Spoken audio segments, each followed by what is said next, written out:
अल्लाह की रजा के लिए, अल्लाह के महबूब पैगंबर जनाब मोहम्मद सल्लल्लाहु अलैहि वसल्लम ने फरमाया कि तुम दोस्त ना बनाओ मगर बनाओ तो मोमिन को बनाओ। और मिसाल दे के समझाया अच्छी और बुरी सोहबत के बारे में।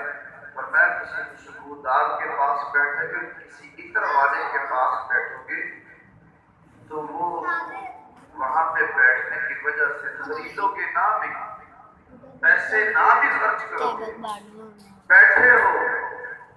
अब वो किसी को देगा, निकाल के चेक करवाएगा, वहां तुम बैठे हुए तुम्हें खुशबुएं आएंगी, तुम्हारा ज़हन तुम्हारा दिल मुअत्तर होगा। अब तुम किसी भट्टी के पास बैठे हो जिसमें से चंगियारियां निकलती